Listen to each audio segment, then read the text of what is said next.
texto que está no meu coração está lá no Evangelho de Jesus Cristo, segundo escreveu Mateus, capítulo 4, verso 35. Olha que palavra poderosa. E naquele dia, sendo já tarde, disse-lhe: passemos para outra margem. E ele, deixando a multidão, o levaram consigo assim como estava no barco. E havia também com ele outros barquinhos. E levantou-se um grande temporal de vento e subiam as ondas por cima do barco, de maneira que já se enchia de água. E ele estava na polpa dormindo sobre uma almofada e despertando, dizendo: Mestre, não te importa que pereçamos? E ele, despertando, repreendeu o vento e disse ao mar: cala-te, aquieta-te. E o vento se aquietou e houve grande bonança. E disse-lhes: por que sois tão tímidos? Ainda não tendes fé? E sentiram grande temor e diziam uns aos outros: mas quem é esse que até o vento e o mar lhe obedecem? Que palavra poderosa, né? Nós estamos aqui diante de um texto onde é um dos textos que Jesus mais vai demonstrar o seu poder e a sua autoridade sobre a natureza. Nós vamos ver nesse texto Jesus dando ordem para vento, dando ordem para mar. E o próprio vento e o mar serão acalmados com a ordem que Jesus vai dar. A expressão de Jesus, a palavra de Jesus faz com que o vento e o mar se acalmem. Observe que nesse dia Jesus passou o dia inteiro ensinando os discípulos. Jesus, dentro desse contexto, ele ensina sobre a parábola da candeia, a parábola do semeador, a parábola da semente. Quando então Jesus decide sair de uma experiência teórica e partir para uma experiência prática. É vontade dele, é propósito dele. Ele faz com que os discípulos venham viver uma nova experiência. Jesus às vezes faz isso com a gente, né? Ele permite que nós venhamos viver uma nova experiência com ele. Ele sai da experiência teórica, parte para uma experiência prática que venha marcar a vida dos discípulos. E o texto vai dizer que Jesus, deixando a multidão, leva consigo os discípulos para o barco. E eles, deixando a multidão, levaram consigo assim como estava no barco. E havia também com ele outros barquinhos. Jesus libera a multidão, se despede da multidão e vai com os discípulos para dentro do barco. Eles vão e o texto vai dizer que de repente aparece um grande temporal de vento. Muitas águas que estão entrando no barco, de modo que alguns estão dizendo que está enchendo e vai levar o barco a pique. E aonde estava Jesus? Dormindo. Jesus estava dormindo. Eles estavam desesperados porque Jesus estava dormindo sobre uma almofada, de modo que alguém vai até Jesus e vai despertar Jesus para que Jesus acalme a tempestade. E a pergunta é: Jesus, tu não se importa com a gente? Não se importa que pereçamos? Aí Jesus então se levanta, vai na direção do vento e do mar, dá uma ordem: aquieta-te, cala-te. E o texto diz que o mar, o vento, né, diz que o vento se aquietou e houve grande bonança dentro dessa história. Os discípulos ficam maravilhados, impactados e falam: que Deus é esse? Quem é ele? Que até o vento e o mar lhe obedecem. Existem algumas aplicações muito profundas que são extremamente pertinentes para a nossa vida e que nos abençoam nesse dia. Observe. Primeiro, naquele dia, sendo já tarde, Jesus vai dizer para os discípulos: passemos para outra margem. É intenção de Jesus ir para outra margem. Jesus está impulsionando os discípulos a irem para outra margem. Jesus sabia que os discípulos passaram o dia inteiro aprendendo com ele sobre a parábola da semente, a parábola da candeia, a parábola do semeador. Jesus sabia que todo dia eles tiveram experiências, só que agora Jesus quer partir para um outro nível de experiência, que é uma experiência prática. Aí Jesus vai dizer para os discípulos: passemos para outra margem. Jesus não está dizendo para os discípulos: vá para outra margem. Vão sozinho para outra margem. Jesus está dizendo nesse texto: passemos para outra margem.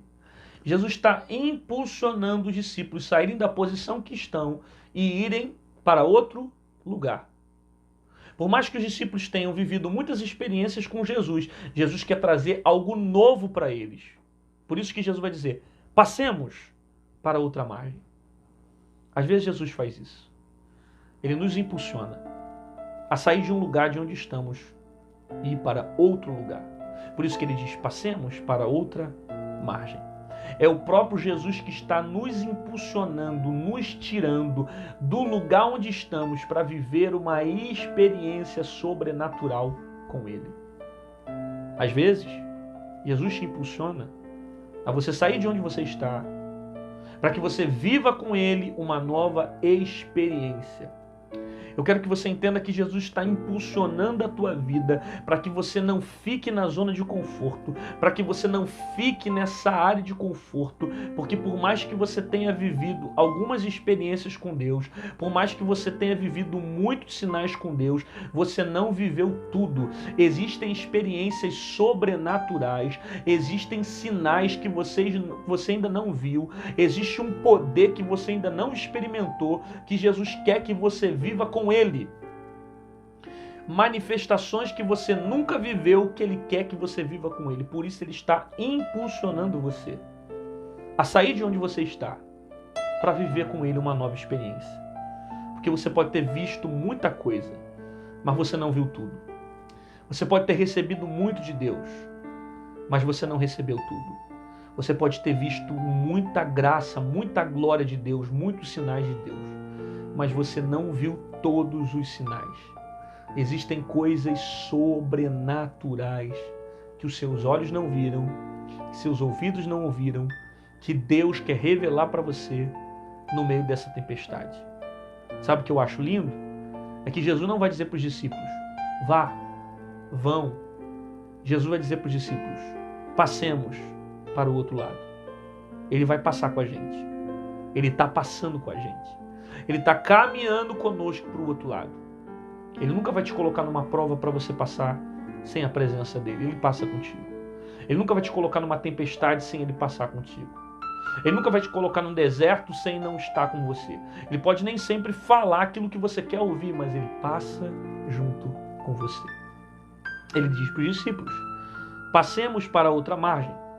Aí o texto diz, e eles deixando a multidão levaram consigo. Assim, eles deixando a multidão, levaram consigo, como estava, ao barco. Olha que interessante. O texto vai dizer que eles vão se despedir da multidão e vão levar Jesus para dentro do barco. Eles se despedem da multidão e vão com Jesus para dentro do barco. Por que tem gente que faz ao contrário? Por que tem gente que leva a multidão para dentro do barco e deixa Jesus para o lado de fora?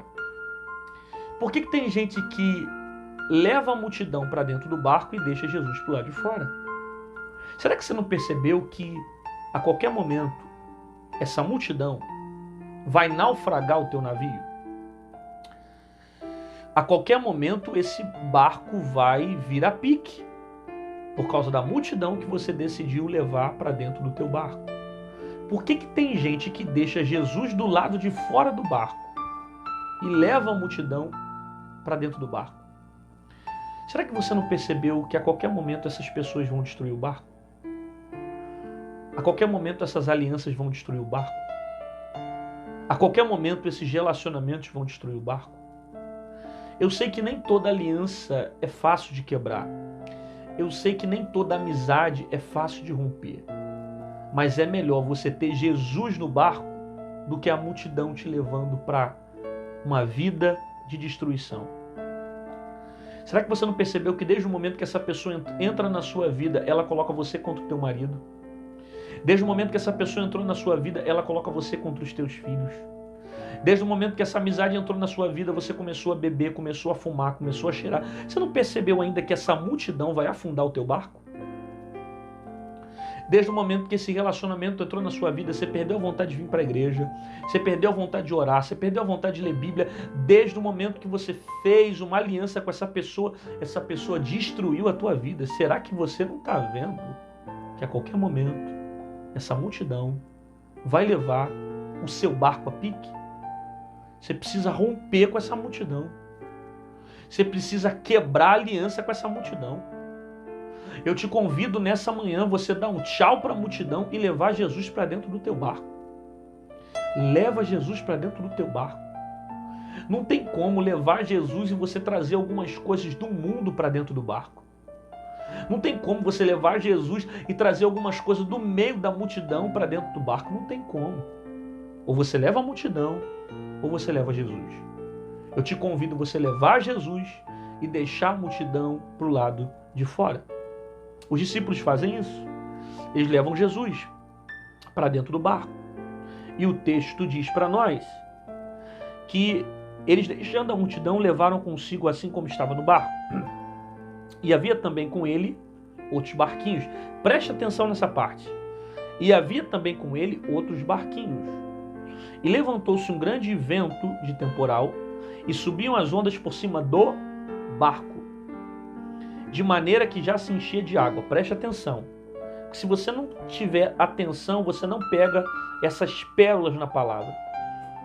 E levaram consigo assim como estava no barco, singular.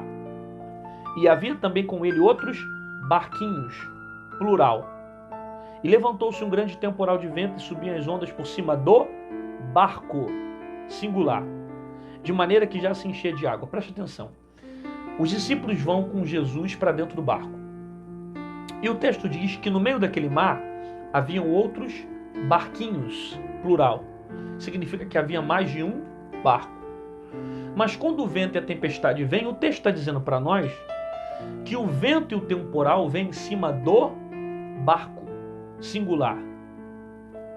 O texto não está dizendo que os outros barquinhos sentiram a tempestade, mas o texto diz que o barco, onde os discípulos estão com Jesus, está passando por uma grande tempestade. Talvez você não entenda o que eu li, mas você já tenha questionado muito Jesus a respeito dessa história, desse cenário. Você está no mesmo mar, onde ao seu redor tem muitos barquinhos. Você está no mesmo mar, onde ao seu redor tem outros barcos. Só que quando a tempestade e os ventos vêm, os barquinhos que estão ao seu redor não sentem o mesmo nível de tempestade que o seu barco está sentindo. Talvez você não entenda, mas já tenha questionado a Jesus a respeito disso. Eu estou no mesmo mar, tem outros barcos ao meu redor, e quando o vento sopra, os barquinhos que estão ao meu redor não sentem a mesma tempestade que o meu barco está sentindo. Talvez você não entenda, mas já tenha questionado a Jesus. Por que na minha vida os ventos são piores? Por que na minha vida a tempestade é pior? Por que na minha vida o sofrimento é pior? Por que eu sofro mais? Por que os ventos no meu barco são maiores? Talvez você não entenda, mas já tenha questionado a Jesus. Você está trabalhando no mesmo ambiente, no mesmo setor, com pessoas ao seu redor, e quando o vento vem ao seu lado, as pessoas do seu trabalho não sentem a mesma tempestade que você sente, tendo em vista que você tem Jesus no teu barco. Você está na mesma família, onde só você professa Jesus como teu Senhor. O resto são todas pessoas ímpias que não reconhecem o poder de Deus, a soberania de Deus. E quando a tempestade vem, essas pessoas não sentem o mesmo nível de tempestade que o teu barco está sentindo. Talvez você não entenda, mas já tenha questionado isso. Por que logo eu que tenho Jesus na minha vida sofro mais? Por que logo eu que tenho Jesus na minha vida passo por tempestades maiores? Eu vou te dar uma resposta que, se você guardar, você nunca mais vai esquecer na sua vida. As tempestades são maiores, os ventos são maiores, porque Jesus escolheu o seu barco para ser marcado por uma grande experiência. Eu repito isso. Jesus escolheu o seu barco para ser marcado por uma grande experiência. Pastor, por que na minha vida a tempestade é maior? Porque Jesus escolheu o seu barco para ser marcado por uma grande experiência. Pastor, por que na minha vida os ventos são maiores? Porque Jesus escolheu o seu barco para ser marcado por uma grande experiência. Pastor, por que na minha vida o deserto é pior? Porque Jesus escolheu seu barco para ser marcado por uma grande experiência. É verdade que os ventos que sopram sobre a sua vida, ninguém da sua casa sente a mesma intensidade que você sente. Agora te prepare, porque o milagre que você vai viver, ninguém da tua casa viveu ainda. O poder que você vai viver, os sinais que você vai viver, a experiência que você vai ter, o sobrenatural que você vai ver, a glória que você vai experimentar, ninguém na tua casa viveu ainda.